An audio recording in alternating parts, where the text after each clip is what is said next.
आज कक्षा अष्टम के बच्चों के लिए है अर्धवार्षिक परीक्षा हिंदी कक्षा अष्टम पेपर कोड ए। एक लड़की बहुत डिमांड कर रही थी नंदिनी शर्मा कि एक कोड का पूर्णांक 100 वाला देख लीजिए। अब पेपर कृपया पन्ना उलटिए, ये पूरा आपके डिमांड पर पेपर दिया जा रहा है, ठीक है। और ये सेट 4 होगा। कौन सा सेट होगा? चौथा पेपर हिंदी का आपका मिल रहा है। पाँचवा कम से कम कई सेट डाल दिए गए हैं, सब चेक कर लेना, प्लेलिस्ट में चेक कर लेना। बहुत से पेपर डाले, सबको हल करके परीक्षा देने जाना। अगर पेपर मैच ना करे 90% तब कमेंट करके बताना, ठीक। और ये पूरा अगर आप चैनल में पहली बार आए हो तो चैनल को सब्सक्राइब कर लीजिए, बेल आइकन घंटी दबा दीजिए ताकि आने वाला वीडियो आपको सबसे पहले मिले। वीडियो को इतना शेयर करना कि सर्च रैंकिंग में श्री गणेश अकेडमी पहला स्थान प्राप्त करे। पूरे भारतवर्ष के बच्चों के लिए जो हिंदी मीडियम से पढ़ाई करते हैं उन बच्चों के लिए यह चैनल रामबाण है।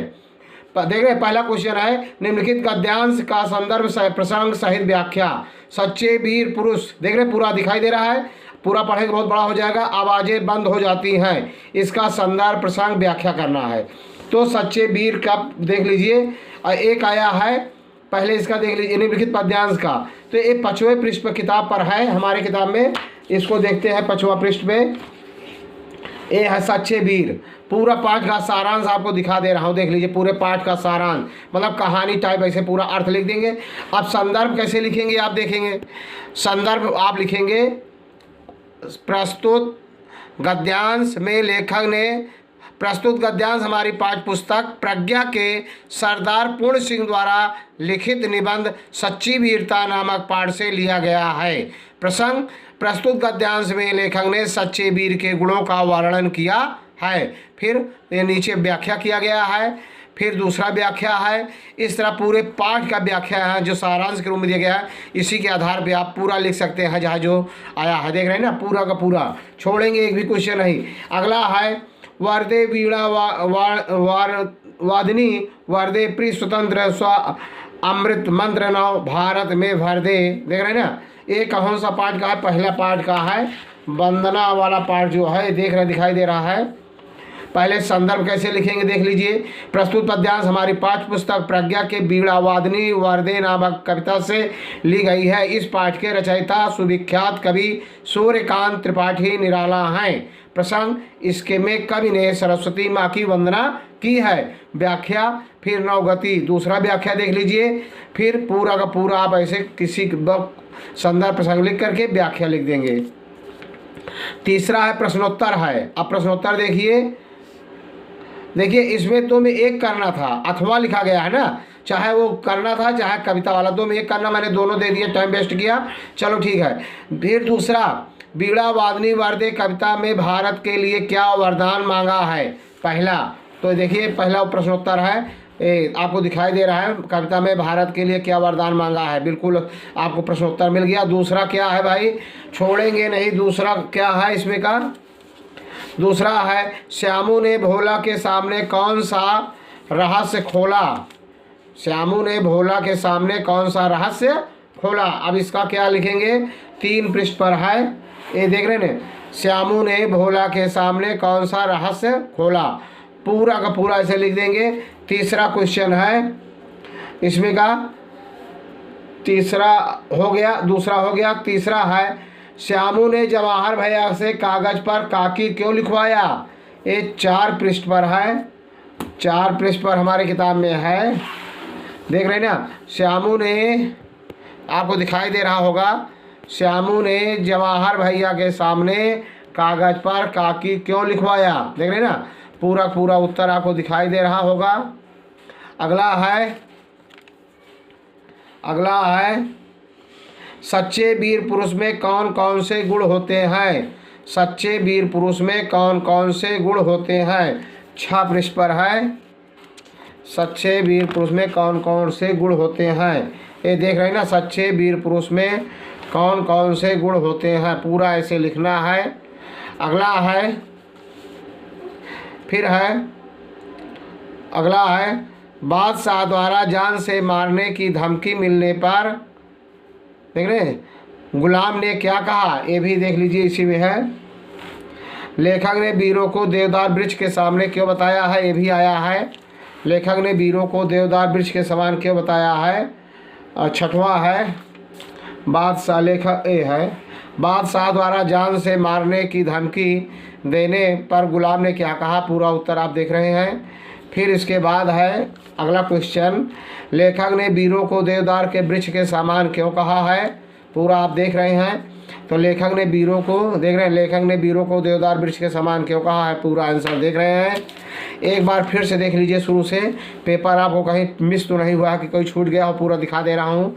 कृपया पन्ना उलटिए, लिखा गया ब्रिज टर्नओवर। वीडियो को पूरा देखेंगे, स्किप नहीं करेंगे, शेयर करना नहीं भूलेंगे। आपको अधिक से अधिक शेयर करना, सब्सक्राइब करवाना है। अगला है पद्यांश का हिंदी में अनुवाद करना है, एक किताब का नहीं है, स्वतः लिखेंगे। मंदिर मस्जिद चारण वंदे, गिरजा भवन निवास बंदे। मतलब गिरजा भवन निवास बंदे, चाहे जहाँ आपका निवास हो, कहने का मतलब है मंदिर मस्जिद उच्चारण बंदे, जन जन हृदय विलास बंदे। मतलब हर लोगों का जन जन प्रत्येक लोगों का हृदय विलास खुशी होना चाहिए। कणकण ललित प्रकाशम बंदे, और कणकण प्रकाशवान होना चाहिए। विलोम आया है, निम्नलिखित शब्दों के विलोम, विलोम मैं स्वयं बता दे रहा हूँ। देखिए, आँख, तत्सम लिखना, विलोम नहीं तत्सम। आँख का होता है चक्षु, और फिर है कान का कर्ण, और आँख का अक्ष लिख सकते हैं, ये ज़्यादा अच्छा है। अक्ष, कान का है कर्ण, हाथ का है कर, माथा का है मस्तक। कृपा लिखा गया, कृपा इस तरह लिखेंगे, शुद्ध लिखा जाता है कृपा, इस तरह कृपा लिखा जाएगा। देख रहे हैं ना, आपसे लिख दे शुद्ध हो गया। विलोम लिखना है कपूत, कपूत का होता है सपूत। वरदान का होता है अभिशाप। उन्नत का होता है औन्नत। सबल का होता है दुर्बल। बुराई का होता है अच्छाई। ये सब विलोम हो गए। फिर पर्यायवाची लिखना है, 118 पृष्ठ पर है। पृथ्वी पानी सूर्य का पर्यायवाची लिखना है। पर्यायवाची सब देख रहे हैं, जो आया हो लिख देंगे। पूरा पर्यायवाची यहाँ देख लीजिए, ये देख रहे हैं। अनोखा, अमृत, असत्य, असुर, आकाश, आभूषण, आनंद, आम, इच्छा को सब का है, देख रहे हैं ना, आपको दिखाई दे रहा है। इस तरह से आप हेर के जो आया है आपके पेपर में लिख देंगे। फिर अगला क्या है भाई? पर्यायवाची हो गया, और अब मैंने विलोम बता दिया, पर्यायवाची हो गया। निम्नलिखित मुहावरों का अर्थ लिखकर वाक्यों में प्रयोग करना। अक्ल का दुश्मन होना, मूर्ख का काम करना। अक्ल का दुश्मन होना, मूर्ख का काम करना। जैसे विद्यार्थी पढ़ाई से जी चुराते हैं, तो मूर्ख का अक्ल के दुश्मन समझिए अपना हानि कर रहे हैं। अंधे की लकड़ी होना, एकमात्र सहारा होना। इकलौता बेटा माँ बाप का बुढ़ाई में एकमात्र सहारा होता है, अर्थात लकड़ी की सहारा होता है, अंधे का सहारा होते हैं। अपने विद्यालय के प्रधानाचार्य के नाम बीमारी हेतु 2 दिन का अवकाश प्रार्थना पत्र, 124 पृष्ठ पर है। देख रहे हैं, छुट्टी के लिए प्रधान आया है, अवकाश हेतु प्रार्थना, इनमें कहाँ बदलना है देख लेंगे। श्रीमान प्रधानाध्यापक महोदय उच्च प्राथमिक विद्यालय लखनऊ, यही बदल देंगे, बाकी सब वही रहेगा। ऐसे लिखते चले आएंगे। तारीख जिस दिन आपकी परीक्षा होगा, जिस दिन का मतलब जय दिन का आपको अवकाश लेना है, वह तारीख के हिसाब लिखेंगे। फिर मैं आपका अत्यंत आभारी रहूँगा, आपका आज्ञाकारी रहेगा, सतीश सिंघल नहीं रहेगा। अपना नाम लिखेंगे, कक्षा 8। अगर आप सेक्शन चलता है तो सेक्शन डालेंगे, जिस दिन आप लिख रहे हैं पेपर उस दिन का डालेंगे, ठीक है ना। और यहाँ पर उच्च प्राथमिक विद्यालय लखनऊ लिखा गया है, अपने विद्यालय का नाम लिखेंगे, अपने शहर का नाम लिखेंगे, ठीक है। बाकी हो गया। अगला क्वेश्चन देखते हैं, और ये भी जान लीजिए, यह पेपर जो है एक कोड वाला, देख रहे हैं ना, ये जो माध्यमिक विद्यालय, जो प्राइमरी से उच्च उच्च माध्यमिक विद्यालय हैं, पूर्व माध्यमिक विद्यालय हैं, जो सरकारी विद्यालय होते हैं प्राइमरी के 6 से 8 तक चलते हैं, उन विद्यालयों में यही पेपर आता है विशेष करके। तो सरकारी विद्यालयों के बच्चों के लिए यह बहुत ही महत्वपूर्ण क्वेश्चन पेपर है। बिल्कुल प्रज्ञा किताब जो चलता है हिंदी का, प्रज्ञा का किताब से ही सब कुछ पूछा गया है। अगला है, कह रहा है मुहावरा हो गया, अपने विद्यालय की छुट्टी हो गया। किसी एक पर निबंध, हमारा विद्यालय दीपावली, तो दीपावली पे हम निबंध दे रहे हैं, 125 पृष्ठ पर है। दीपावली निबंध आप लिखेंगे, दीपावली पर निबंध आपको लिखना है। इसमें किस बात दीपावली का आया था, तो दीपावली सबसे ऊपर ही है, देख रहे हैं ना, दिखाई दे रहा है। एक भी लाइन नहीं छोड़ना है, एक अच्छा पूरा रख लीजिएगा, अभी बहुत टाइम है, नकल नहीं मारेंगे, ये बात समझ लेना। अभी इतना अधिक पेपर, चौथा 5वां सेट डालने का सिर्फ मतलब है कि आपकी तैयारी अभी ना हुई हो तो और तैयारी कर लीजिए। 10वां क्वेश्चन है हमारे आदर्श में से आया, 60 पृष्ठ पर।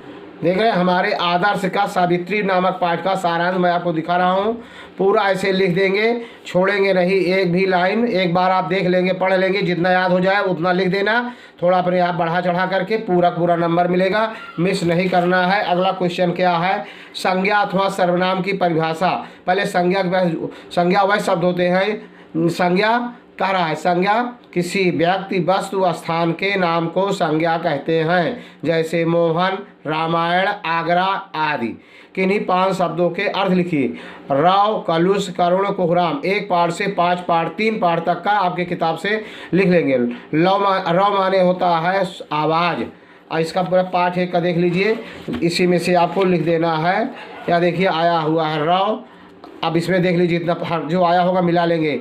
देख रहे हैं ना, पूरा आप मिला लेंगे जो आया होगा। कलुष भी आया है, देख रहे हैं ना, रव आया है। अब दूसरे पाठ का देख लीजिए, शब्दकोश। दूसरे पाठ का शब्दकोश देखेंगे तो आपके समझ में आ जाएगा। पाठ 2 का देख लीजिए, कुहराम, रोना, भूम, शयन। इसमें से आपको पूरा दिखाई दे रहा है, जो आया हो आप लिख देंगे। अनमना। तीसरा पाठ का देख लीजिए, जो शब्दकोश होगा उससे लिख देंगे। तीसरा पाठ का शब्दकोश देख लीजिए, तिरस्कार, अपमान, अनाथसेखी, हेकड़ी, कलामबाड़ी, वार्तालाप, अचकसिंध। पूरा जो आया है, शिकस्त आया है, पराजय। पूरा इस तरह से किताब से ढूंढ कर लिखेंगे। ठीक है, इस तरह आपको पूरा वीडियो दिखाया गया। यदि वीडियो अच्छा लगा हो तब लाइक करना, सब्सक्राइब करना, शेयर करना। जय हिंद, जय भारत।